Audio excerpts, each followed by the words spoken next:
निर्दूत कलिलात्मने सालोकानां त्रिलोकानां यद्विद्यादर्पणायते।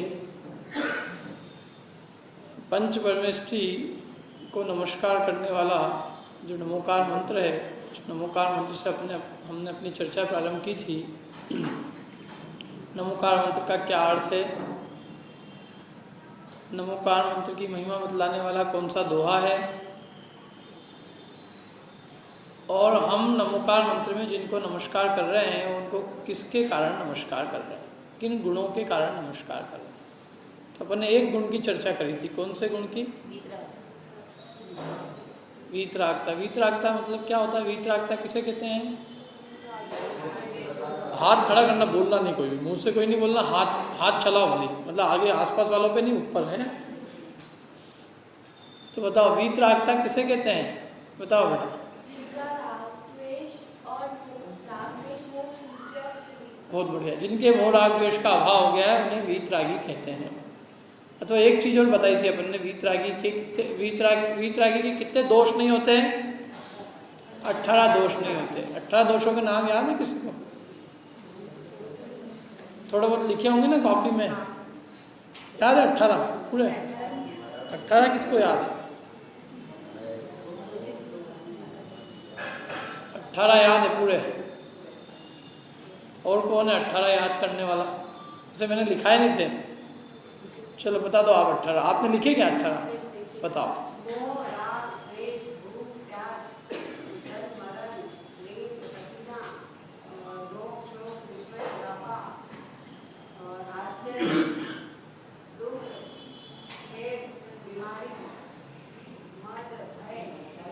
देखो मैं बताता हूँ, एक आप एक दोहा याद कर लेना, दोहे से याद हो जाएगा। जन्म जरा तिरखा छुदा विस्मयारत खेद, रोग शोक मद मोह भय निद्रा चिंता स्वेद। देखो यदि लिखना है तो लिखो, जन्म जरा तिरखा छुदा, जन्म जरा तिरखा छुदा। जन्म का क्या मतलब है? जन्म,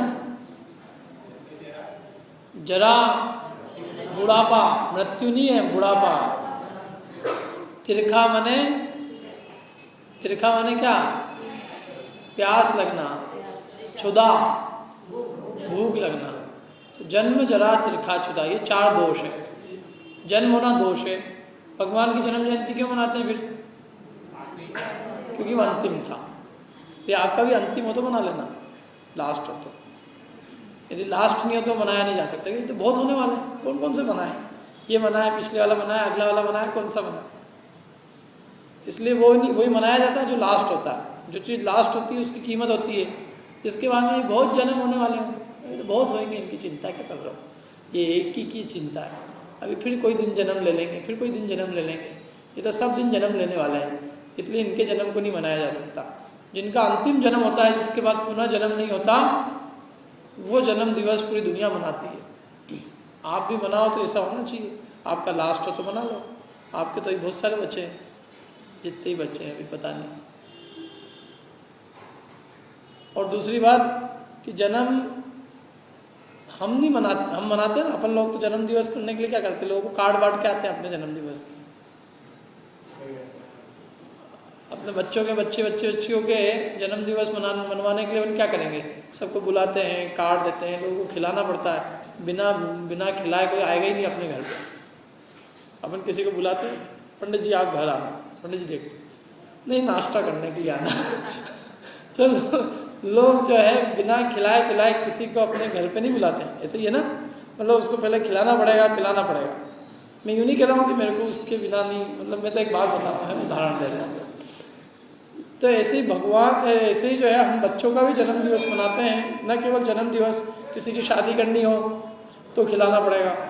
कोई मर जाए, मरे में भी कोई आता है तो उसको भी खिलाना पड़ता है ना। हर चीज़ में अपने को, खुद को बहुत मेहनत कर, लोगों को इनविटेशन कार्ड देने पड़ते हैं और इनविटेशन देके बुलाना पड़ता है, और बुलाने के बाद में उनको खिलाना पिलाना भी पड़ता है। जैसे ही भगवान के जन्म दिवस पे भी ऐसे ही हुआ होगा। क्यों? महावीर भगवान जिस दिन जन्म हुआ, तो महावीर भगवान के जन्मदिन के बाद उनके पिताजी कौन थे? राजा सिद्धार्थ भी घर घर में बर्थडे कार्ड देने गए होंगे। बर्थडे महावीर भगवान का जन्म हुआ, तुम आना। क्या करने गए थे? वो देने गए थे किसी को? उनका बर्थडे ऐसा था कि उनके बर्थडे की सूचना पूरे विश्व में अपने आप फैल गई थी और लोग खुद चल के आए थे, बल्कि उनके सोते ही सोते, मतलब माँ के सोते ही उनको ले गए थे। जन्मदिन तो ऐसा होना चाहिए जिसमें अपने को बुलाना पड़े, खिलाना पड़े, तो कितनी अपनी गरज है कि नहीं है? क्योंकि अपने को मनवाना पड़ता है। और भगवान महावीर स्वामी का जन्म दिवस वो इतने पुण्यशाली थे कि उनके पिताजी को मनवाना नहीं पड़ा, बल्कि स्वयं इंद्र के वहाँ पर घंटा खुद बज गया, सिंहासन स्वयं हिल गया, अपने आप जो है बिना बजाए बाजे बजने लगे, शंख बजने लगा, तो अपने आप सब लोग, 3 लोग उनका जन्म कल्याणक मनाने के लिए आ गया। और फिर उनका सुमेरु पर्वत पे मना अच्छी धूमधाम से। क्या तो वो खुद ले गए, कोई किसी को बुलाया नहीं गया। और इतना तक है कि भगवान का जिस दिन जन्म होता है, जिस क्षण जन्म होता है, उस क्षण के लिए पूरे लोक में शांति छा जाती है। और अपन तो अपने जन्मदिन के लिए झगड़ लेते हैं, जन्मदिन के दिन ही झगड़ लेते हैं, जन्मदिन मनाने के लिए झगड़ लेते हैं। कि नारकी तो नहीं है यहाँ पे सब, लेकिन मतलब कुछ समय के लिए सब जगह शांति हो जाती है। तो कम से कम अपने को तो मनाना ही नहीं चाहिए, पहली बात। लेकिन फिर भी मना भी रहे हैं तो कम से कम जो है अपने शांति का वातावरण होना चाहिए। और उनका इसलिए मनाया जाता है क्योंकि उनका मनाया नहीं जाता है, उनका तो मनता है और हम अपना मनाते हैं। उनको उनके जन्मदिन के समय अपने आप पूरा 3 लोग हर्षित होता है और अपने आप सारे देवलोक के लोग यहाँ आ जाते हैं। इंद्र स्वयं आता है बिना बुलाए। इंद्र को कोई निमंत्रण तो ही नहीं भेजा था, राजा सिद्धार्थ ने फोन तो ही किया था, हाँ हो गया जन्म, आ जाओ, अब इतने दिनों से तुम इंतजार कर रहे थे, अब हो गया। किसी को कोई इन्फॉर्मेशन देने की जरूरत नहीं पड़ती, अपने आप खबर पहुँच जाती है। चारों निकाय के देवों में अपने आप खबर पहुँच जाती है। जहाँ बाजे बजने, जहाँ सिंहासन हिलना, सब काम अपने आप होते हैं। ऐसे ही भगवान का जो है वास्तु, जैसे जन्म अपन मनाते ना, ऐसे आज अपन क्या मना रहे हैं? उनका मोक्ष। आज उनको मोक्ष हुआ था। तो मोक्ष में हुआ क्या था वास्तव में? देखा जाए तो कुछ नहीं हुआ था वास्तव में। तो यदि कड़क भाषा में बोलो है, समझने के लिए समझना, वो आज के दिन मरे ही थे, और तो क्या हुआ था। लेकिन हम कहते नहीं, कैसी बात कर रहे पंडित जी, महापापी, वो मरे थे, तुम्हारा पिताजी मरे होंगे। मैंने कहा मेरे पिताजी से जिंदा है, पिताजी मरे होंगे, मरते तो ही नहीं है। वो कहाँ गए थे? वो तो मोक्ष गए थे। तो क्या कारण है कि उनके मरने को तो मोक्ष कहते हैं, और अपने दादाजी मर जाए तो अपन ये नहीं कहते उनका मोक्ष हो गया। ज़्यादा से ज़्यादा कहेंगे तो वो स्वर्गवासी हो गए, भले ही नरक में गए हों, लेकिन अपन बोलेंगे ही कि वो स्वर्गवासी हुए। तो उनके मरने पे स्वर्गवासी मरे, मरण हुआ, अपन लिखते ही मरण दिवस, मरण दिवस में तो स्वर्गवास अथवा इनका मृत्यु की तारीख यही लिखेंगे ना। लेकिन भगवान महावीर स्वामी की कोई लिख दे नीचे, उनकी मूर्ति के नीचे जन्म ये, मृत्यु ये, लिख सकते हैं। क्यों नहीं लिखा जाता? क्योंकि वो मृत्यु नहीं थी, वो क्या था? निर्वाण था। माने ऐसी मृत्यु जिसके बाद अगला जन्म ना हो, वो मृत्यु निर्वाण है। वो उस निर्वाण को पूरा विश्व मनाता है। और ऐसी मृत्यु जिसके बाद फिर जन्म होने वाला हो, तो उस मृत्यु की कोई कीमत नहीं। अभी क्या चिंता है इसकी? अभी यहाँ से मरा है, कहीं पैदा हुआ होगा, फिर वहाँ मरेगा, फिर वहाँ से मर के फिर कहीं मरेगा, सबको रुलाएगा। यहाँ भी रुला के गया, वहाँ भी रुलाएगा। लेकिन ऐसा मरण कि जो रुलाने के लिए नहीं होता, बल्कि जिसके ऊपर सारे लोग हर्ष से उत्सव मनाते हैं। और जगत के जीवों को मोक्ष के मार्ग का उपदेश दिया जाता है। उस जीव का जन्म कल्याणक भी और जीव का मोक्ष कल्याणक भी बड़े धूमधाम से मनाया जाता है। मनाते कि नहीं मन कितने हर्षोल्लास। वैसे थोड़ा सा इसमें भी अपने मनाने में थोड़ी विकृति आ गई। वास्तव में इसको मनाना चाहिए, भगवान महावीर स्वामी के निर्वाण उत्सव को संयम से मनाना चाहिए। कैसे मनाना चाहिए? संयम से। भगवान पार्श्वनाथ के निर्वाण उत्सव को अपन कैसे मनाते हैं? भगवान पार्श्वनाथ जिस दिन मोक्ष गए, उस दिन का नाम क्या है? मोक्ष सप्तमी। तो मोक्ष सप्तमी पे अपन क्या करते हैं? उपवास, सब उपवास। बल्कि कोई महिला होगी उसने उपवास किया होगा तो पड़ोसन से पूछे क्यों तुम्हारा क्या है, तुम्हारा एकादश नहीं है, मैं तो उपवास। तो लोग उसमें बड़ा गौरव मानते हैं किस बात में कि हमने उपवास किया अथवा हमने एकासन किया। और तो पार्श्वनाथ भगवान के निर्वाण उत्सव पे तो उपवास करेंगे और महावीर भगवान के निर्वाण उत्सव पे दिन में 10 बार खाएंगे। पता ही मेरे समझ में नहीं आता भगवान में क्यों अंतर हो गया। भगवान तो दोनों ही ना, दोनों ही तीर्थंकर है, बल्कि पार्श्वनाथ से भी बड़े तीर्थंकर तो महावीर भगवान अपने हिसाब से, वैसे तो सब समान है। तो ऐसा क्यों, एक में तो उपवास और एक में सुबह से ही मुंह चालू।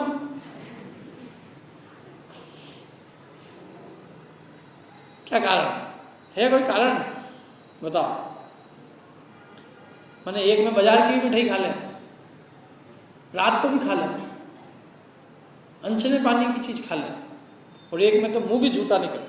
छना पानी है बोले उबला हुआ नहीं, आज उपवास है मेरा, कुछ नहीं खाए उस दिन, एक दिन जरा सा भी।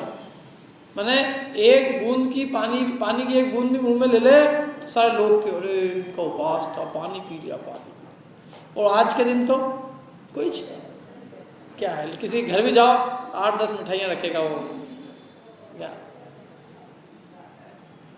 खुद का भी पेट खराब करे, दूसरे का भी खराब करे। तो इसके क्या कारण है, मतलब मनना तो एक सही का होना चाहिए ना, फिर ऐसा क्यों मनने लगा है? क्या उत्तर है इसका, मालूम किसी को? बताओ क्या उत्तर है?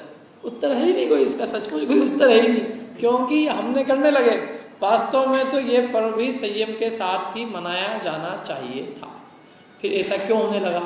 तो ऐसा इसलिए होने लगा कि जो पर्व हम अन्य मतों के साथ में मनाते हैं उन सारे पर्वों की ऐसी दुर्दशा हो गई। देखो क्या है, मोक्ष सप्तमी अपन लोग अकेले मनाते हैं, लेकिन निर्वाण उत्सव केवल जैन ही नहीं मनाते।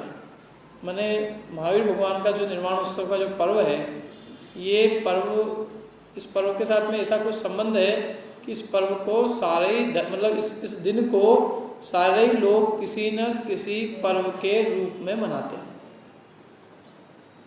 अपन वीर निर्वाण उत्सव के रूप में मनाते हैं। हिंदू लोग किसके उपलक्ष्य मनाते हैं? रामचंद्र जी आज के दिन वनवास से लौटे थे, इसके उपलक्ष्य मनाते हैं। कोई और भी कई लोग हैं जैसे जो दूसरे हिंदू और जैनियों के अलावा 2-3 मत और है, आर्य समाज वाले, सिख वाले, वो भी किसी न किसी उनके घटना के उपलक्ष्य मनाते हैं। लेकिन फिर भी मेजॉरिटी हिंदुओं की है, तो ये माना जाता है कि दीपावली जो है रामचंद्र जी के वनवास से लौटने के उपलक्ष्य मनाई जाती है। ठीक है, अब क्या होता है देखो, जब भी 2 संस्कृतियां कोई पर्व मनाएगी तो स्वाभाविक है कि वो एक दूसरे को अपनी संस्कृतियां आदान प्रदान करेगी। जब हम किसी के साथ रहेंगे तो स्वाभाविक होगा ना, हम उसकी कुछ चीज़ सीखेंगे, कुछ चीज़ हमारी वो सीखेगा। अब क्या होगा, जब मेजॉरिटी होगी, यदि बहुमत होगा, तो बहुमत जो है वो माइनॉरिटी को, अल्पसंख्यक को अपनी चीज़ें ज़्यादा देगा और अल्पसंख्यक बहुसंख्यक को अपनी चीज़ें कम दे सकेगा।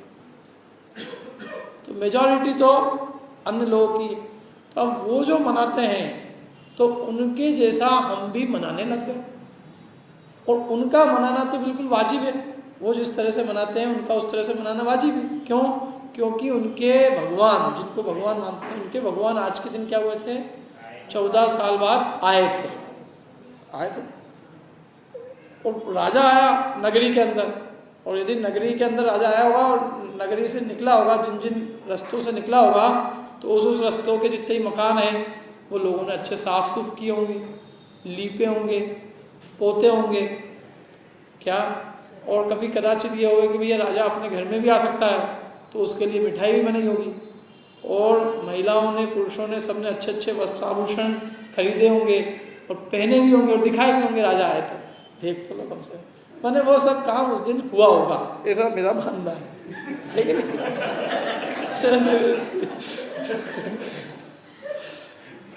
ऐसा हुआ होगा, ऐसा अपन मतलब अपन जो है आज इमेजिन तो कर सकते हैं ना कि ऐसा हुआ होगा। अब अपने यहाँ क्या हुआ, तो अपने तो भगवान वास्तव में आज के दिन निर्वाण को प्राप्त हो गए, मैंने अपने बीच से चले गए। तो अपने यहाँ तो घटना उल्टी हुई, उनके आए और अपने चले गए। लेकिन अब अपन अंतर तो जानते नहीं है, अपन तो उनके साथ सब काम करते हैं, तो जैसा वो मनाते हैं अपन भी वैसा मनाने लग गए। तो इसलिए हम भी वो सब काम करने लग गए। वो लीपने पोतने लगे मकानों को, तो हमने भी लीपना पोतना चालू कर दिया। उनने मिठाई बनाना चालू किया, हमने भी मिठाई बनाना चालू कर दिया। उनने कपड़े लत्ते लाना चालू किया, हमने भी लाना चालू कर दिया। अब जबकि मूल में देखा जाए तो वो संस्कृति में और हमारी संस्कृति में बहुत बड़ा बेसिक डिफरेंस है। क्या ये सबसे बड़ा डिफरेंस है कि वहाँ आए हैं और यहाँ गए हैं। और दूसरी बात, वहाँ तो उन्हें मतलब वो सराग को भी, मतलब राग के पोषण को भी वो गलत नहीं मानते। क्या मतलब भगवान आए हैं, आज पत्नी को लेके आए, उनकी पत्नी भी चली गई थी। क्या तो किसी की पत्नी चली गई हो, फिर मिल जाए, वो वापस आए, तो उत्सव भी मनाया जाएगा ना। तो पत्नी का आना मिलना, मतलब पत्नी होना, ये उनके यहाँ पे अच्छी चीज, मतलब एक शोभा की वस्तु है, बढ़िया। और अच्छा, मतलब अच्छे हंसी खुशी से मनाना, खाना पीना, मैंने इन सबको वो लोग जो है वो गलत नहीं मानते। अपने यहाँ तो बिल्कुल उल्टी बात है। जिनेंद्र भगवान ने तो समस्त वस्त्राभूषण का त्याग कर दिया, मुनि बन गए। फिर मुनि बनने के बाद इतना ही नहीं, उन्होंने केवल ज्ञान प्राप्त किया और आज के दिन मोक्ष प्राप्त किया। तो मतलब वो बिल्कुल उल्टा काम हुआ। वो इतने वर्ष पहले हमसे चले गए, फिर उन्होंने मुनि दीक्षा धारण करने के बाद में आत्म ध्यान किया, आत्म ध्यान की अवस्था में केवल ज्ञान प्राप्त किया, और आज के दिन तो वो वालों सर्वोच्च पद को उन्होंने आज के दिन प्राप्त किया। हमारे बीच में से वो बिल्कुल चले गए। तो उन्होंने हमें, मतलब उन्होंने जो है क्या किया, तो उन्होंने तो वास्तव में वस्त्राभूषणों का त्याग किया। तो यदि उनके पर्व को मनाया जाएगा तो वस्त्राभूषण पहन के मनाया जाएगा कि वस्त्राभूषण का त्याग करके मनाया जाएगा। अपन वस्त्र त्याग नहीं कर सकते, तो आभूषण तो त्याग कर ही सकते ना। और वस्त्र भी यदि अपन त्याग नहीं कर सकते तो वस्त्र जो है बिल्कुल सीधे सिंपल, वो तो पहन सकते हैं, लेकिन अपनी अपनी पद्धति बदल गई। क्योंकि ये तो वास्तव में ये वीतरागता का पर्व है। इस दिन हमको यदि प्रेरणा लेनी है तो वीतरागता की लेनी है, राग की नहीं लेनी है। वो लोग चूंकि राग से मनाए तो उनका मनाना समझ में आता है क्योंकि उनके आए, लेकिन अपने यहाँ तो भगवान जिनेंद्र, उन्होंने पूरे जीवन भर किस बात का उपदेश दिया? भगवान महावीर स्वामी ने उपदेश किस बात का दिया बताओ? वीतरागता का दिया, संयम का दिया, त्याग का दिया, तपस्या का दिया, इनका ही दिया। तो आज के दिन अपन त्याग कर रहे हैं, बल्कि और घर घर के अंदर कचरा लाके इकट्ठा कर रहे हैं। संयम से रह रहे हैं। ये सचमुच मनाना हो तो एकासना उपवास उससे मनाए। क्या? और बिल्कुल सादगी पूर्वक, जैसे भगवान महावीर स्वामी एकदम सादगी से रहते थे, एकदम देह के प्रति सारी ममता छोड़कर, और देह के प्रति जैसा राग उन्होंने छोड़ दिया, जैसे देह के प्रति राग छूटे, ममता छूटे, तो वास्तव में हमने उनकी शिक्षाओं को कुछ अपने जीवन में उतारा। और हम बिल्कुल उल्टा काम करें तो हमने कहाँ उनका मोक्ष कल्याण करा? आप एक विचार करो कि जिस समय भगवान महावीर स्वामी का मोक्ष हुआ होगा उस समय क्या हुआ होगा। अपन खुद अपने आप को उस स्थिति में खड़ा करें और सोचें कि उस समय लोगों ने कैसे मनाया होगा। उस समय जैसा लोगों ने मनाया होगा, ठीक उसी प्रकार यदि आज भी हम मनाएं तो हमारा मनाना सच्चा है। और यदि जैसा उस समय लोगों ने मनाया होगा हम वैसा न मना के अन्य प्रकार से मनाएं तो हमारा सच्चा नहीं होगा। कैसा हुआ देखो, अपने 3 दिन का पर्व मनाया जाता है। वैसे दीपावली जब भी मनाते लोग 3 दिन के रूप में मनाते हैं। सबसे पहला दिन कौन सा है? धनतेरस, दूसरी रूप चौदस और तीसरी दिवाली, ये 3 नाम। अब देखो इसमें हुआ क्या, जो जैन दर्शन के हिसाब से जो वर्णन मिलता है उसका बता रहा हूँ कि भगवान महावीर स्वामी ने 30 वर्ष की उम्र में मुनि दीक्षा धारण की, और मुनि दीक्षा धारण करने के 12 वर्ष बाद उन्हें केवल ज्ञान की प्राप्ति हुई। मैंने 42 वर्ष की उम्र में उन्हें केवल ज्ञान की प्राप्ति, और केवल ज्ञान के 66 दिन बाद उनकी दिव्यध्वनि खिड़ना चालू हुई। लोगों को मोक्ष मार्ग का उपदेश मिलना प्रारंभ हुआ। लोग बड़े हर्षित हुए कि कई दिनों से जो मोक्ष मार्ग का उपदेश नहीं मिल रहा था वो आज से मिलना प्रारंभ हुआ।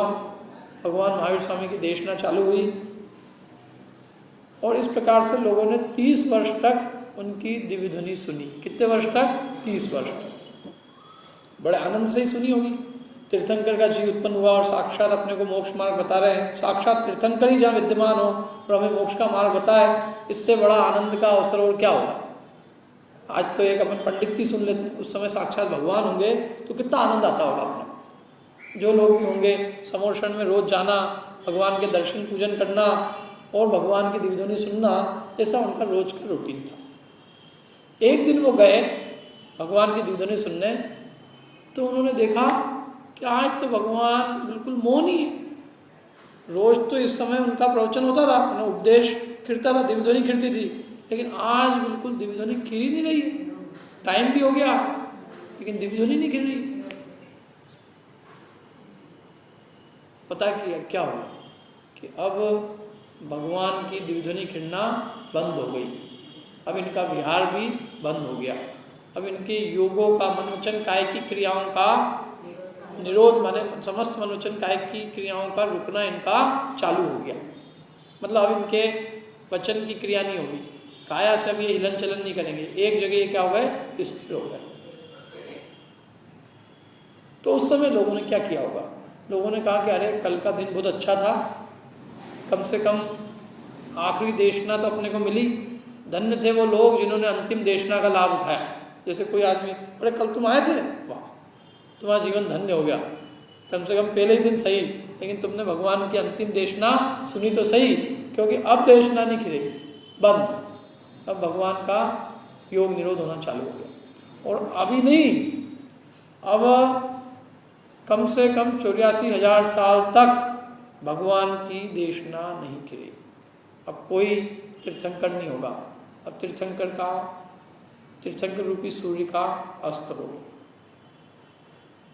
अब इस क्षेत्र में कोई तीर्थंकर नहीं होंगे। अंतिम तीर्थंकर थे और कल उनकी देशना अंतिम थी। तो लोगों को मन में थोड़ा दुख तो लगे, 14 को जिस दिन वो गए होंगे कि अपन ने कल देशना सुनी लेकिन आज देशना नहीं मिल रही, और अब इस पंचम काल में कोई तीर्थंकर नहीं होंगे। तीर्थंकर रूपी सूर्य का अस्त हो गया। तो लोगों ने उस समय क्या किया होगा? फिर भी कम से कम भगवान के दर्शन हुए, तो लोगों ने दर्शन में ही आनंद मनाया। लोगों ने अच्छे से जी भर के दर्शन किए होंगे। क्यों? क्योंकि अब ये पक्का है कि भगवान जो है अल्पकाल में मोक्ष जाने वाले। अभी आज दिव्य ध्वनि खिरना बंद हुई है, कल इनके दर्शन भी बंद हो जाएंगे। इसलिए जितने दर्शन करना हो आज कर लो, कल मिलने वाले नहीं हो। कल मतलब जब भी, जिस समय भी, ये पक्का है। क्योंकि कि आज वाणी खिरना बंद हुई है तो मोक्ष जाने की तैयारी। इतना तो उस समय के भी लोगों को ज्ञान होगा। अपने पिताजी की वाणी खिरना बंद हो जाए, डॉक्टर को दिखाया अपन ने, डॉक्टर ने कहा बस 1 या 2 3 ज़्यादा से ज़्यादा 4। तो यदि अपने पिताजी धार्मिक होंगे और अपने को उनसे बहुत स्नेह होगा तो अपन क्या करेंगे कि अभी बोलना बंद हो गए, चलो छुट्टी हुई। रोज रोज रोज रोज सुनते सुनते पक गए। कहाँ पक गए? रोज कहते थे मंदिर जाओ, पूजन पाठ करो, बंद। अब बहुत दिनों से बहुत सारे काम पेंडिंग है। तब पिताजी तो ठीक है, जो है सो है, पड़े हैं, 3 दिन बाद जाने ही इनको, यूँ भी क्या करना है। तो अपन एक काम करो, बर्तन जो है जितने दिनों से अपने बहुत सारे कामों की लिस्ट पड़ी है, बाजार से बहुत सारी चीज़ें खरीदी नहीं, तो आज चलो अपन बर्तन भांडे ही खरीद लाते हैं। क्या क्यों? तो भगवान महावीर स्वामी की जिस दिन देशना खिरना बंद हुई होगी, उस दिन उस समय लोगों ने क्या किया होगा? बाजार में जाके चमचे और कटोरियाँ, थालियाँ खरीदनी चालू की, क्या किया होगा लोगों ने? भगवान तो बंद हो गए अब, और रोज रोज रोज रोज रोज हद हो गई। 30 साल हो गए, 30 साल तक प्रवचन सुन लिया, हो गया। अब 30 साल से प्रवचन सुन रहे थे, इतने दिनों के काम पड़ गए घर के अंदर। सोना भी खरीदना है, चांदी भी खरीदना है, ज्वेलरी भी खरीदनी है, सब खरीदना है। तो हे भगवान, तुमने अच्छा किया, बंद, तुम्हारी वाणी बंद। अब हम आज जाके बाजार में सबसे पहले क्या करेंगे? खरीदी करेंगे। तो ये हुआ होगा कि लोगों वहाँ से हटे भी नहीं होंगे। क्या हुआ होगा असली में? बताओ। जो भगवान के सही में जिन्हें सुनने गए होंगे तो वहाँ से गए भी नहीं होंगे, तो वहीं बैठ गए होंगे कि कम से कम आज अपने को दर्शन मिल जाए।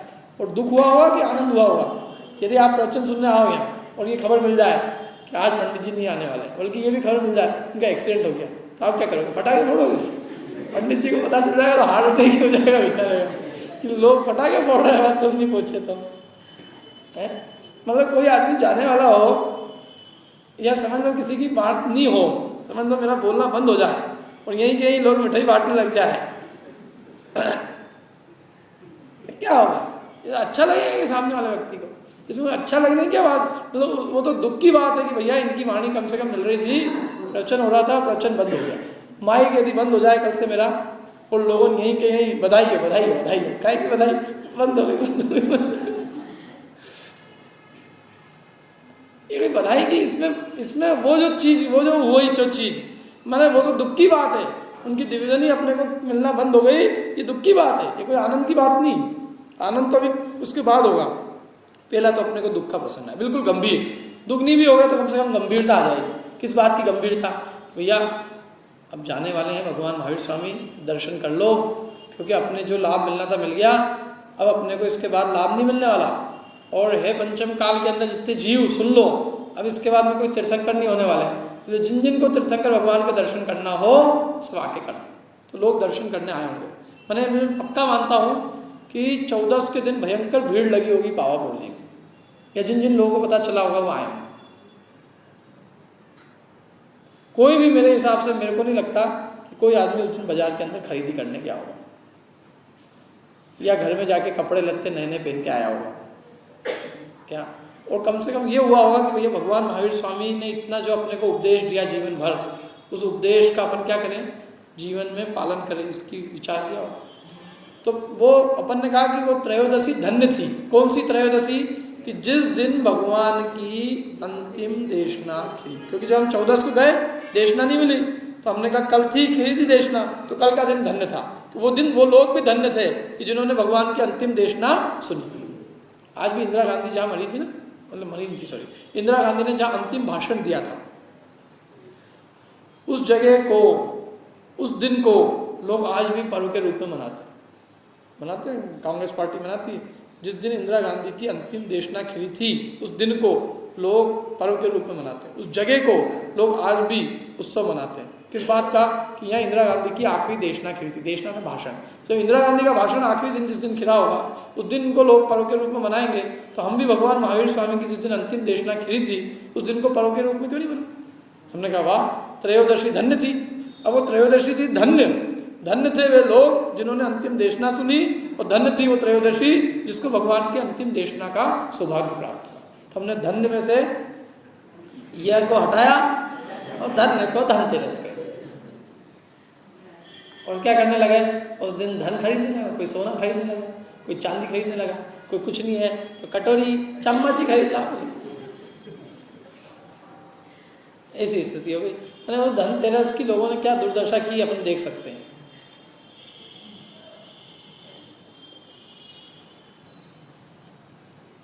फिर अपन ने अगले दिन कहे कि चलो भगवान क्या हुए, स्वरूपस्थ हो गए, स्वरूप में लीन हो गए। तो वो थी स्वरूप 14। क्या थी वो? स्वरूप चतुर्दशी। माने स्वरूप में लीन हो गए, निस्वरूप में लीन हो गए, बोलना भी बंद हो गया, चलना फिरना बंद हो गया। तो अपन कहेंगे ना ये तो बिल्कुल ध्यानमग्न हो गए, ध्यानमग्न हो गए, आत्मलीन हो गए, स्वरूप में लीन हो गए। तो हमने कही थी उस दिन स्वरूप चतुर्दशी कि आज भगवान अपने स्वरूप में लीन हो गए। तो हमने स्वरूप में से स्व हटा दिया और अपने रूप को सजाने लगे। मनाओ ना, रूप 14 मनाने की कौन मना कर रहा है, लेकिन पहले ये जानो कि अपना रूप क्या है। अपना रूप, शरीर का रूप अपना रूप है ही नहीं। अपन अपने अंदर न तो रस है, न रूप है, न गंध है, न स्पर्श है। जीव तो स्पर्श रस गंध वर्ण से रहित है, तो उसका क्या रूप सजाया जा सकता है? यदि स्वरूप 14 मनानी हो तो जैसी भगवान महावीर स्वामी ने मनाई वैसी मना। तुम भी थोड़ी देर के लिए बैठ जाओ, लेकिन तुमको तो 5 मिनट भी बिठा दो तो ऐसा लगता है करंट दौड़ रहा हो जैसे। यदि मनाना हो तो उनकी जैसी मनाओ जैसी उन्होंने की। वो तो पूरे स्वरूप में लीन हो गए, तुम पूरे नहीं हो सकते तो 15 मिनट 20 मिनट से ही अपने जो है आत्मस्वरूप का विचार तो करो, उतनी देर बैठ, वो भी नहीं करना आपने। फिर अपन क्या हुआ, अगले दिन गए अमावस्या के दिन। तो अमावस्या के दिन गए, लेकिन गए तो पता चला कि आज तो सुबह ही भगवान महावीर स्वामी का मोक्ष। मोक्ष का मतलब उनकी आत्मा सिद्धालय में विराजमान हो गई। जो देह थी, वो देह जो थी वो देह वो भी उड़ गई कपूर की तरह। नख और केश बचे थे, और उन नख और केश को अग्नि कुमार जाति के देव ने आया और उसने जो है उन नख और केशों का अग्नि संस्कार कर दिया। अब जो लोग आए होंगे उसके बाद तो लोगों ने क्या किया होगा? लोगों को एक बात की खुशी भी हुई कि भगवान महावीर स्वामी का मोक्ष हो गया, और इस बात का दुख भी हुआ कि हमको दर्शन नहीं मिला। हम भी आ जाते सुबह तो हमको भी दर्शन मिल जाते, अब दर्शन मिलना भी बंद होगा। तो उस समय लोगों को हर्ष भी था और इस बात का कि हमें भगवान के दर्शन नहीं हुए और अब हमें भगवान के दर्शन होंगे नहीं। कितने समय तक? 84,000 वर्ष तक तीर्थंकर नहीं होंगे इस भूमि पे, और हमें भी अब किसी तीर्थंकर के दर्शन नहीं होंगे। तो लोगों ने कहा क्या करें, तीर्थंकर तो चले गए, लेकिन कोई बात नहीं। जो बात तीर्थंकर स्वामी ने 30 साल तक कही, उस बात को अब हम अपने जीवन में उतारेंगे। तो भगवान महावीर स्वामी ने जो शिक्षाएं दी, अहिंसा, सत्य, अचौर्य, ब्रह्मचर्य, अपरिग्रह की, उसको हम आज के दिन कम से कम अपने जीवन में उतारें। ये किया होगा ना उस दिन लोगों ने। कोई महापुरुष मर जाएगा तो उसके महापुरुष के मरने पे लोग क्या याद करते हैं? गांधी जी की जयंती किस दिन किस तरह से मनाते लोग? गांधी जी के भाषण हुए, गांधी जी की बातें हैं, गांधी जी का जीवन है, उसको ही बताते हैं। जैसे भगवान महावीर स्वामी का जो जीवन चरित्र था, लोगों ने उसको याद किया होगा। 10 भाव में उनका क्या जीवन रहा, उसको याद किया होगा। उस भाव में भी उन्होंने क्या किया, उसकी बात की होगी। मैंने लोगों ने उनकी बातों के अलावा और कोई बात नहीं की होगी। जिस दिन पिताजी मरते हैं उस दिन अपन क्या करते हैं? यही करते हैं। भले वो अच्छे से गए हों, पिताजी का बहुत अच्छे पूर्वक समाधि मरण हुआ हो, लेकिन फिर भी लोग उस समाधि मरण होने पर लोग बिल्कुल गंभीरता से रहते हैं। अच्छा मृत्यु हुई, अच्छे आनंद से गए, सब हुआ, अच्छा ही अच्छा हुआ, लेकिन अच्छा होने पर भी ये नहीं करेंगे हैप्पी दिया, हैप्पी उठाओ ना, हैप्पी उठाओ, और करने लग जाए लोग तो क्या करें?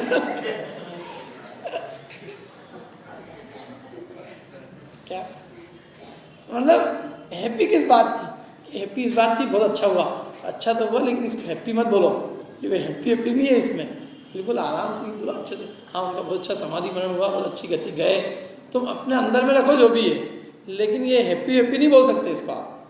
हैप्पी इस बात का हो कि हाँ भैया हमारे को इस बात की खुशी है, उनका वो हुआ, और अपने अंदर में कम से कम अपन क्या करेंगे उस दिन, कि कम से कम जिस दिन पिताजी जाते हैं ना किसी के भी, तो लोग उस दिन यदि बातें भी करेंगे तो किस बारे में बातें करेंगे? ये तो नहीं करेंगे अरे आज तो खाना क्या बढ़िया बना था आज, ये नहीं, लोग पिताजी की बातें करेंगे। पिताजी को छोड़ के और किसी की बात नहीं की जा सकती। पिताजी ने जो बात अपने को जिंदगी भर कही और जो पिताजी का जीवन चरित्र था वो, इन दो के अलावा और कुछ नहीं होगा। ऐसे हमको यदि करना है तो एक तो हम सबसे पहला काम ये करना चाहिए कि भगवान महावीर स्वामी का जीवन चरित्र पढ़ना चाहिए कि उन्होंने क्या किया इस वर्तमान जीवन में जिससे भगवान बने। दूसरी बात, उनका पूर्व भाव क्या था, किस तरह से उन्होंने अपनी मोक्ष की यात्रा प्रारंभ की, मोक्ष की साधना उन्होंने कैसे की, इसका पूरा वर्णन आज अपने को पढ़ना चाहिए। क्योंकि आज का दिन भी चला गया, अब फिर भगवान महावीर स्वामी कभी याद आएंगे? नहीं, महावीर जयंती के दिन। तो महावीर जयंती तो अपन उस दिन तो बहुत अच्छे से जन्म जयंती मनाते हैं, बिल्कुल बढ़िया से, मैंने उस दिन भी अपन धूमधाम में ही करते हैं। उस दिन भी अपन करेंगे क्या, उस दिन को भी अच्छे से अपन खाएंगे पिएंगे, उस दिन को भी अच्छे जुलूस निकालेंगे, अच्छा गाएंगे बजाएंगे, सब करेंगे। मैंने वो दिन भी अपना होलने में निकलने वाला, और आज का दिन भी होलने में। अब 2 दिन भगवान महावीर स्वामी को याद करने के थे, और दोनों के दोनों दिन अपनी सारा लिखना पढ़ना बंद हो जाता है, भगवान महावीर स्वामी का तो नाम बंद, और अपना होलने में चले जाता है। और ऐसा 1 साल नहीं, ऐसे अपने कई साल चले गए। बताओ, आज तक कभी किसी ने जन्म जयंती के दिन भगवान महावीर स्वामी का पुराण उठा के पढ़ा हो तो बताओ, एक भी जना? अथवा जिस दिन भगवान महावीर स्वामी का मोक्ष हुआ, वीर निर्वाण उत्सव अथवा दीपावली के दिन भी किसी ने 1 घंटे भी भगवान महावीर स्वामी का जीवन चरित्र पढ़ा हो, आधे घंटे पढ़ा हो, 15 मिनट भी पढ़ा हो तो बताओ? नहीं, क्योंकि हम तो उनके जैसा बनाने लग गए। तो उनके आए थे ना भैया, उनके आए वो ऐसा करें तो उनको ठीक है, क्योंकि उनके तो आए हैं, सीधा सीधा काम है। लेकिन तुम्हारे तो गए हैं ना, तुम्हारा तो तरीका ही बिल्कुल अलग होना चाहिए। तुम तो उनके अलावा किसी की बात ही नहीं होना चाहिए। लेकिन तुम तो आज के दिन जो है उनको छोड़ के भी किस को नहीं पूछते लोग। भगवान महावीर स्वामी की पूजा हो वहाँ तक तो ठीक है, लेकिन भगवान महावीर स्वामी ने जिन चीज़ों का मना किया उसी की लोग पूजा करने लगते। क्या कभी समझ लो गांधी जयंती मन रही हो और नाथूराम गोडसे के सब जगह फोटो लग जाए, तो कोई को दिख जाए ना कोई लोग आदमी की ये नाथूराम गोडसे का फोटो लगा रहा है गांधी जयंती के दिन, तो लोगों ने उसको पकड़ के मारे अच्छे से, क्या कि ये क्या कर रहे हैं, नाथूराम गोडसे का फोटो लगा गांधी जयंती के दिन। तो भगवान महावीर स्वामी ने तो लक्ष्मी के त्याग का उपदेश दिया और उन्हीं के भगत उसी दिन लक्ष्मी की पूजा करने लगे। तो लक्ष्मी छोड़ने का पर्व है कि लक्ष्मी की पूजा करने का पर्व है? भगवान महावीर स्वामी लक्ष्मी लेके मोक्ष में गए क्या? सारा सब कुछ माल भर लिया उन्होंने, जमीन के अंदर गाड़ लिया, ऊपर गए, वो तो लक्ष्मी छोड़ के गए। तो उस दिन लक्ष्मी की आराधना कैसे हो सकती है भैया? यदि आराधना करनी होगी तो लक्ष्मी को छोड़ने रूप आराधना होगी कि हम भी आज ये प्रण लेवे कि हम भी सब परिग्रह का त्याग करेंगे, इस भाव में ना सही किसी अन्य भाव में सही मुनि दीक्षा धारण करेंगे, मोक्ष की प्राप्ति करेंगे। क्या पंचेंद्रिय के विषय भोग की आसक्ति का त्याग करेंगे, कषाय का त्याग करेंगे, 5 पापों का त्याग करेंगे, यही करेंगे ना अपन, इसी की प्रेरणा लेंगे तो बिल्कुल ठीक है। और यदि अपन बिल्कुल उल्टा काम कर रहे हैं तो आप सोच लो कि अपन क्या कर रहे हैं। क्या वास्तव में यदि किसी ने निर्वाण कल्याणक बनाया तो वो एक जीव ने बनाया। किसने? गौतम गंधर्व ने। गौतम गंधर्व ने ये नहीं किया क्या निर्वाण कल्याणक के उपलक्ष्य में भैया क्या करो, पटाखे फोड़ो, ये सब काम नहीं, या कोई उत्सव मनाओ, कुछ नहीं। वो तो बिल्कुल उनकी शिक्षाओं को अपने जीवन में धारण करके, और वो भी उन्होंने जो शिक्षा दी कि हे जीव तू अपने स्वरूप में लीन हो जा, तो वो भी बिल्कुल अपने स्वरूप में लीन हो, केवल ज्ञान की प्राप्ति कर। तो उन्होंने शाम तक जो है केवल ज्ञान की प्राप्ति की, और सच्चे अर्थों में उन्होंने उनका निर्वाण उत्सव मनाया कि जो बात उन्होंने कही थी जीव को केवल ज्ञान प्राप्त करने का जो उपदेश दिया था, वो केवल ज्ञान उन्होंने शाम तक प्राप्त कर लिया। तो अपन भी केवल ज्ञान प्राप्त करें तो सच्चे आए उत्सव मनाना।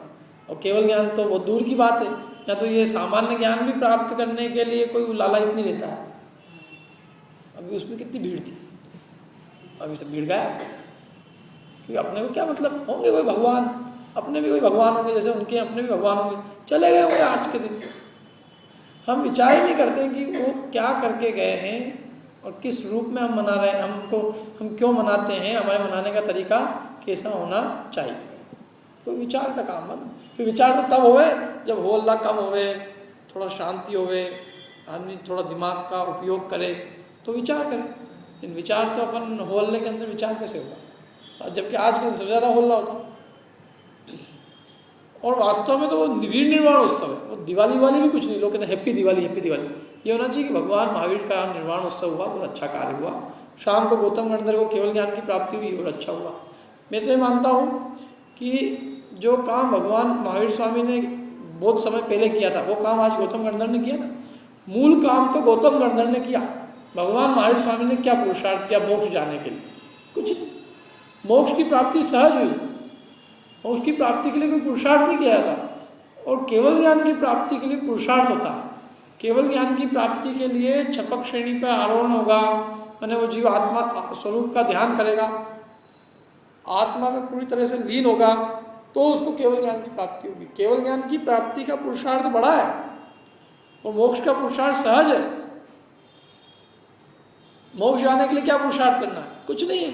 सीधे शब्दों में कहते मरना है और कुछ नहीं करना है, मतलब मरण होना है उसमें, तो आयु क्षय हुआ, मोक्ष हो गया। वो केवल ज्ञान प्राप्ति के लिए नहीं, केवल ज्ञान प्राप्ति के लिए तो वास्तव में वो पूरा स्वरूप में लीन होगा। क्या? पूरी तरह से आत्मा में ध्यान मग्न हो जाएगा, तो उसको केवल ज्ञान होगा। केवल ज्ञान अवस्था किस रूप में होती है? चलते फिरते केवल ज्ञान होता है, दौड़ रहे हैं, दौड़ते दौड़ते केवल ज्ञान हो गया? नहीं होता। केवल ज्ञान कभी किसी को इस तरह से नहीं होता। केवल ज्ञान कब होता है? ध्यानग्न अवस्था। भगवान की जितनी प्रतिमा बनी है, ये जो सी प्रतिमा बनी है, ये सिद्ध अवस्था की है कि अनंत अवस्था की? अनंत अवस्था की। अनंत अवस्था की मैंने केवल ज्ञान प्राप्त करने के बाद और मोक्ष प्राप्त करने के पहले की प्रतिमा। तो केवल ज्ञान इन्होंने किस रूप में प्राप्त किया? किस रूप?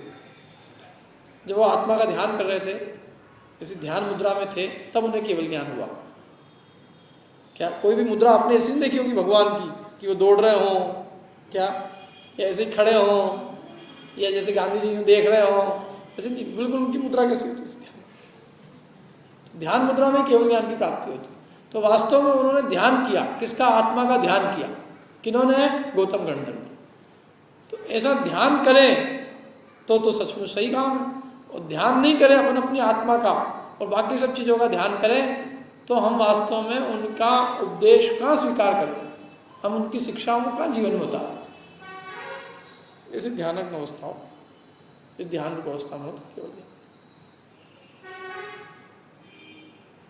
क्या अब न सही। खैर अपने को केवल ज्ञान तो किसी को होने वाला नहीं है, लेकिन केवल ज्ञान न सही तो सम्यक ज्ञान की प्राप्ति का पुरुषार्थ तो कर सकते हैं ना।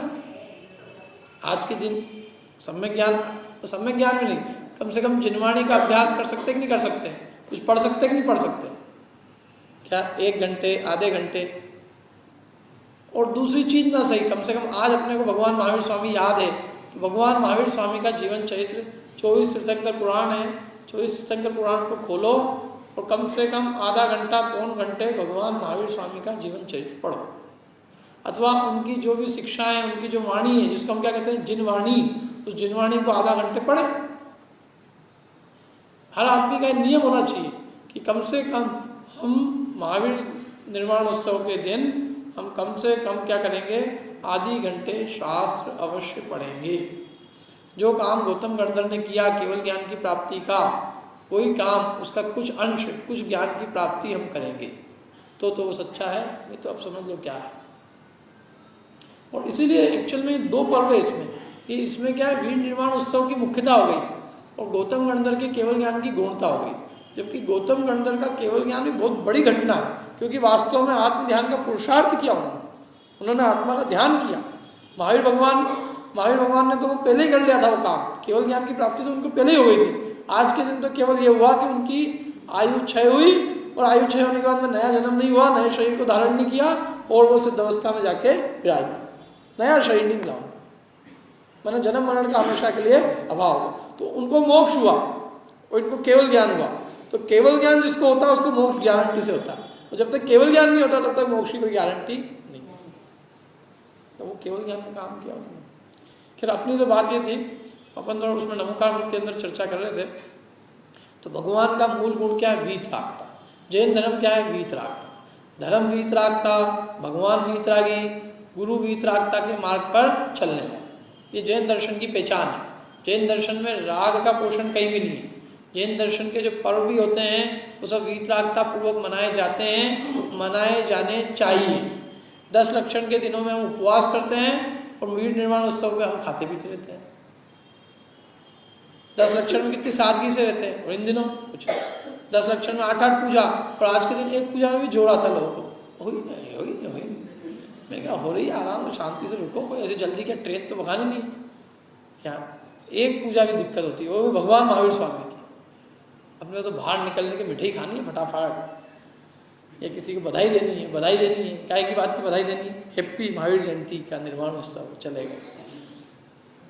बधाई एक्चुअल में गौतम गणधर के केवल ज्ञान की भी दी जानी चाहिए, और बधाई बहुत गंभीरता वाली चीज़ है कि भैया वो निर्वाण चले गए, अपन भी कुछ निर्वाण प्राप्ति का उद्यम करें। वो कोई बहुत उसमें मतलब वो जो है राग पूर्वक नहीं मनाई जा सकती, सीधी सी बात। तो अपना जो पर्व है वो सब वीतरागता पूर्वक मनाए जाने चाहिए।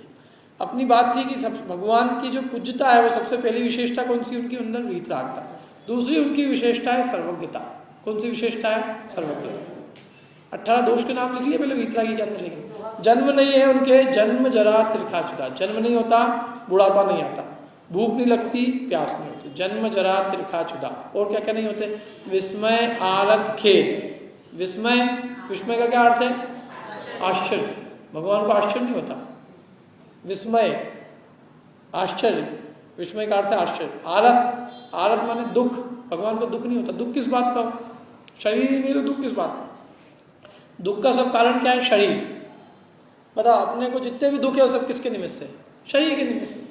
जितनी भी अपने को सुबह से शाम तक मेहनत करनी पड़ती है, क्या वो सब शरीर के निमित्त से करनी पड़ती है। सुबह सुबह उठाओ इसको, नींद आ रही है अच्छी खासी, इन लोगों ने कहा अरे आज भगवान महावीर स्वामी का निर्वाण उत्सव है, लड्डू चढ़ाने जाना।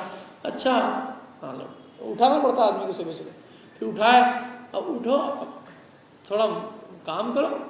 क्या काम करो? मुँह साफ करो। तो आदमी को बेचारे को मुँह रगड़ना पड़ता है, कोई मजा तो नहीं आता उसमें काम में। दांत मांजने मजा आता है किसी को?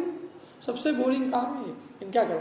दांत साफ करो, फिर दांत साफ हो गए, पेट साफ करो, फिर शरीर साफ करो, फिर उसको कपड़े पहनाओ, फिर उसको कपड़े पहनाने आभूषण पहनाओ, फिर उसको मंदिर ले जाओ, फिर उसको जो भी मंदिर में हो गया काम, फिर घर ले जाओ, फिर सब उतारो, फिर उतार के फिर अपने पेट के लिए भोजन बनाओ, फिर भोजन बनाओ, फिर भोजन करो, फिर भोजन में थोड़ा ज़्यादा हो जाए तो तकलीफ।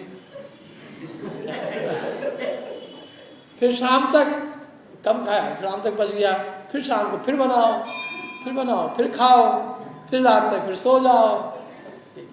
ये सब सारी गुलामी किसके निमित्त से बताओ? शरीर के निमित्त से। यदि शरीर नहीं हो तो मंजन किसको कराना पड़े, किसको नहलाना पड़े? है कोई ज़रूरत ही नहीं ना, किसको कपड़े पहनाना पड़े। और कपड़े पहनाने की ज़रूरत नहीं है तो कपड़े खरीदने भी नहीं पड़े। कपड़े खरीदने के लिए पैसा नहीं कमाना पड़े, पैसा नहीं कमाना पड़े तो पढ़ाई भी नहीं करनी पड़े, स्कूल भी नहीं जाना पड़े, सबसे छुट्टी, आराम, कोई काम नहीं। तो जब शरीर के निमित्त से तो सारे काम ही काम है। और फिर भी अपन शरीर को एकदम छाती से ला गए, शरीर नहीं चल, कुछ हो नहीं जाता है, होने दो ना, चाहे तो जान दो इसे, कोई चिंता मत करो कि नहीं ये चले जाएगा तो फिर क्या होगा। मैंने चले जाएगा तो दूसरा मिल जाएगा, क्यों चिंता करो? एक चला जाएगा दूसरा आ जाएगा। अरे ये नहीं मिले इसमें अच्छा है क्या? इसके जाने में आनंद है, इसके रहने में तो दुख ही दुख है। कितने दुख है बताओ? मैंने शरीर की आसक्ति से, शरीर के होने से अपन दुख भोगते हैं कि सुख भोगते? बताओ, कभी आप विचार करो। शरीर नहीं हो, सुबह सुबह मंजन की जरूरत नहीं, उठाने की जरूरत नहीं, नहलाने की जरूरत नहीं, धुलाने की जरूरत नहीं, कोई जरूरत नहीं, है ही नहीं शरीर। कभी विचार तो करो, है ही नहीं, कुछ नहीं। कभी आधे घंटे अपने को इस तरह से अनुभव करके देखना, और ये देखना अनुभव करके कि शरीर के बिना अपन आनंद में है कि शरीर सहित आनंद में। देखो, जो अपनी चीज है, अपन किसका आनंद भोगते हैं? ज्ञान का आनंद भोगते हैं। भाई अपन कोई भी खाते हैं तो ज्ञान का ही तो आनंद भोग रहे हैं, खाने का, पीने का, हर चीज का ज्ञान कर रहे हैं। तो ज्ञान तो अपने पास रह गया, और ये जो शरीर है ये चला गया। तो जिसकी सेवा करनी पड़ रही थी वो गया क्या? जो जबरदस्ती जिसकी कैद थी, गुलामी थी, वो गुलामी चली गई। अपन तो वैसे कैसे रह गए ना। कोई आदमी जेल खाने के अंदर बंद है, तो जेल से निकाल दिया उसको, बाहर चला गया, तो आदमी तो पूरा सुरक्षित रह गया, और जो कैद थी वो कैद चली गई। तो ऐसे जो देह की जो तन रूपी कारागृह की जो कैद थी, शरीर रूपी कारागृह में अपने को रहना पड़ता था, और कारागृह में रहने वाले आदमी को कारागृह की सफाई, लिपाई पुताई सब करनी पड़ती है, तो बास में लगता है। ऐसे देह को भी अपने को लिपना पोतना पड़ता है। तो ये कारागृह है अपना, तो कारागृह से मुक्ति हो जाए, और जीव जो है पूरा अपना ज्ञान और आनंद वो उसका पूरा का पूरा कायम रहे, तो ये तो बहुत हर्ष की बात है। इसलिए मुक्ति बहुत हर्ष की बात है, क्योंकि मुक्ति माने गुलामी से मुक्ति। मोक्ष माने क्या? मोक्ष माने शरीर से मुक्ति, और शरीर से ही मोक्ष हो गया, यानी शरीर ही छूट गया। तो जितना भी मोह राग द्वेष है वो सब किसके निमित्त से होते थे? शरीर के निमित्त से। शरीर नहीं होगा तो किससे मोह करेंगे? बताओ, समझ लो। आप ये विचार करो कि अपन मर गए फिर किससे राग करेंगे? ये विचार करेंगे, अरे बच्चे का क्या हो रहा है? काय का बच्चा? अपना बच्चा है ही नहीं। बच्चा जिसका हो उसका, अपना नहीं। तो जो कुछ भी मतलब अपने को चिंताएं हैं वो सब इस देह के कारण से अपने को अपने कुटुंबियों की चिंता रहती है, क्योंकि इस देह से जिसका भी संबंध है उनकी चिंता है। देह की चिंता है, देह के संबंधियों की चिंता है। जब देह ही नहीं रही तो चिंता किसकी? खत्म। समझ में आया ना? तो इसलिए देह के छूटने पर आनंद है, लेकिन फिर भी हम उस देह को गले से लगा के, छाती से लगा के रखते हैं, क्योंकि हमें क्या लगता है कि ये देह से ही सुख मिलता है, जबकि सुख अपना खुद का स्वभाव है। तो जन्म भगवान को आश्चर्य नहीं होता, आरत नहीं होता, दुख नहीं होता, क्योंकि दुख का कारण शरीर का होना है। शरीर चला गया, दुख कैसे होगा? शरीर में मोह चला गया, दुख क्यों होगा? वो खेद, भगवान को खेद का कोई कारण नहीं। क्या? खेद के कारण जो है वो मोह राग द्वेष के परिणाम, खेद नहीं होता इसलिए। तो कितने दोष हो गए? जन्म, जरा, तिरखा, क्षुधा, 4 विस्मय, आरत, खेद, 7 रोग। भगवान को रोग नहीं होता, कोई बीमारी नहीं होती। शरीर इतना अच्छा होता है उस शरीर में कोई बीमारी नहीं होती अनंत अवस्था में, और सिद्ध अवस्था में तो शरीर है ही नहीं। रोग तो बीमारी है ना, अपने को भी अपने शरीर में है, तो शरीर में जब रोग हो जाता है तो कितना दुख होता है, उसको तो अपन भूल ही गए। शरीर के अंदर जब रोग बीमारी होती है ना, बीमारी अच्छी लगती क्या, बल्कि अपन पूरे टाइम चिंतित रहते हैं, बीमारी नहीं हो जाए, बीमार नहीं हो जाए। तो ये बीमारी नहीं हो तब तक बीमारी होने की चिंता, और जब बीमार हो जाता है तो कितनी आकुलता, कितना दुख महसूस करता है, और उस बीमारी को दूर करने की आकुलता निरंतर बनी रहती है। और बीमारी में अच्छा तो लगता है अच्छा। तो भगवान को ये सब नहीं होता, भगवान को रोग नहीं होते, मैंने देह तो बाद में जाती है, लेकिन जब तक देह रहती है अनंत अवस्था में तब तक भी उनको रोग नहीं होता, शोक नहीं होता। शोक किसका करे, शोक का कारण नहीं, मूढ़ आग द्वेष मिट गए तो। रोग शोक घमंड नहीं होता किसी बात का, सब आत्माओं को समान जानते हैं। मोह नहीं होता, किसी पर पदार्थ को अपना नहीं मानते। भय नहीं होता किसी चीज का, कोई डर नहीं है। भय तो किसका होता है, देह के प्रति राग होता है तो भय होता है, शरीर चला नहीं जाए। लेकिन शरीर से राग छूट गया, बल्कि अब तो शरीर छूटना है और अच्छा है, तो इसलिए शरीर के प्रति राग नहीं होने से उनको भय नहीं होता। तो रोग शोक मद मोह भय, निद्रा नहीं होती, नींद नहीं आती भगवान को। चिंता निद्रा चिंता नहीं होती किसी बात की। और पसीना नहीं आता शरीर में। राग और द्वेष, राग द्वेष नहीं होते। और मरण उन्हें मृत्यु नहीं होती, उनकी मृत्यु का कहते हैं निर्वाण। ये 18 दोष नहीं होते। जन्म जरा त्रिखा क्षुधा विस्मय आरत खेद रोग शोक मद मोह भय निद्रा चिंता स्वेद राग द्वेष अरु मरण जुत, ये 18 दोष ना ही होत अरिहंत के सो छवि लायक मोश। मैंने अनंत भगवान के दोष नहीं होते, ना ही होत अरिहंत के सो छवि लायक। ऐसी छवि हमको प्यारी है। कैसी छवि, जिस छवि में जिस मुद्रा में 18 दोष नहीं। ऐसी प्रतिमा हमें प्यारी है, ऐसी मुद्रा अनंत की प्यारी है कि जिस मुद्रा में 18 दोष नहीं। कौन कौन से दोष, जन्म जरा तिरखा क्षुधा विस्मय आरत खेद रोग शोक मद मोह भय निद्रा चिंता स्वेद राग द्वेष अरु मरण जुत, ये 18 दोष नाही होत अरिहंत के सो छवि लायक मोश। लिख लिया, सो छवि लायक मोश माने अच्छी प्यारी हो छवि हमें। आप तो उसके 18 याद रखना, हो तो बाद में सब ठीक है। किसने लिखे 18 लिख लिया, बताओ। चलो बोलना जोर से, अच्छा गा के बोल लो। जन्म जरा त्रषा सुधा विस्मय आरत खेद रोग शोक मद मोह भय निंदा चिंता श्वेत राग द्वेष मरण जुत, ये राग द्वेष अरु मरण जुत, ये 18 दोष नाही होत अरिहंत के सो छवि लायक मोश। ये 18 दोष अनंत भगवान के नहीं होते हैं। ठीक है, एक विशेषता तो ये हो गई। अब बस 5 मिनट में अपन दूसरी विशेषता बताते। देखो, दूसरी विशेषता है सर्वज्ञता। भगवान सर्वज्ञ होते हैं। सर्वज्ञ मतलब उन्हें 3 लोक और 3 काल की सभी बातों का एक साथ एक समय में ज्ञान होता है।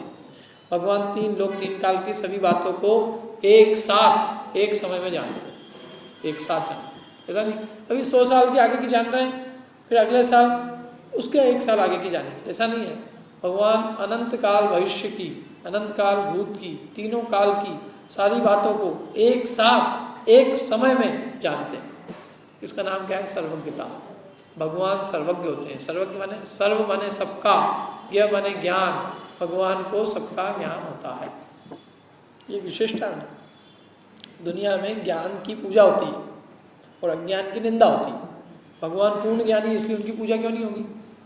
दुनिया में कषाई की निंदा होती है, भगवान ने पूर्ण कषायों का त्याग कर दिया, राग द्वेष का अभाव कर दिया, क्योंकि कषाय राग द्वेष का दूसरा रूप है।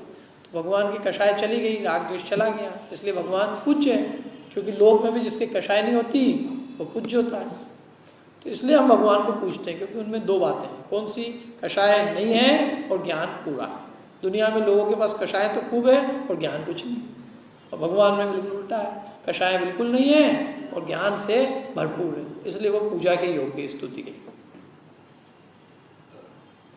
ठीक है, दो विशेषता कही अपन ने, भगवान में वीतरागता, सर्वज्ञता। इसी को अपन मेरी भावना में बोलते हैं, जिसने राग द्वेष कामादिक जीते। ये कौन सी विशेषता हो गई? वीतरागता। सब जग जान लिया, सर्वज्ञता। ये दो है। तीसरी एक और विशेषता है, कौन सी है?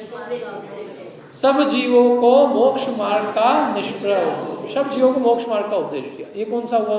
हितोपदेशी, मैंने सब जीवों को हित का उपदेश दिया। मोक्ष मार्ग का उपदेश ही उनके हित का उपदेश। जीवों का हित कायम है मोक्ष मार्ग में, मोक्ष पे वे चले, मोक्ष मार्ग पर चले और मोक्ष की प्राप्ति करें, इसमें जीवों का हित है। और उन्होंने इसी का उपदेश दिया, उन्होंने और कोई बात का उपदेश नहीं दिया। भगवान महावीर स्वामी ने मोक्ष में क्या किया? समोषण में क्या किया? कुछ नहीं किया। समोषण में बैठकर मोक्ष मार्ग का उपदेश दिया, इसी से हम उनकी पूजा करते हैं। यही उन्होंने हमारा उपकार किया, और कोई उपकार नहीं किया। क्या? तो भगवान महावीर स्वामी के ये 3 विशेषण हैं, तीर्थंकर के 3 विशेषण हैं, इससे वो पूज्य है। क्योंकि 2 विशेषण से भी हमारे हित की सिद्धि नहीं होती। देखो, यदि वे स्वयं वीतरागी और सर्वज्ञ भी हो, लेकिन यदि उन्होंने हमारे लिए मोक्ष मार्ग का उपदेश नहीं दिया तो हमारे लिए किस काम की?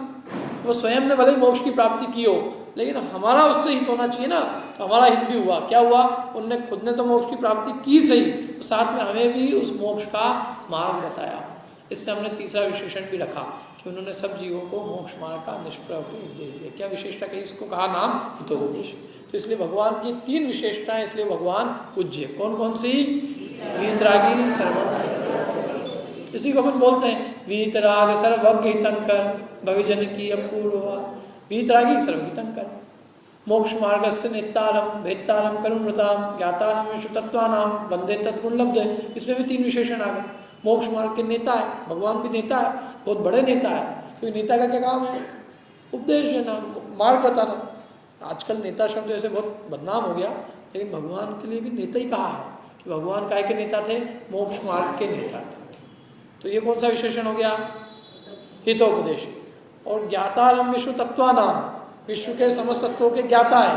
कौन सा विशेषण हो गया? और कर्म वो व्रता, माने मोह राग द्वेष रूपी कर्मों को उन्होंने नष्ट कर दिया। कौन सा विशेषण हो गया? सब जगह। ठीक है, बाकी चर्चा अपन अगले रविवार करें।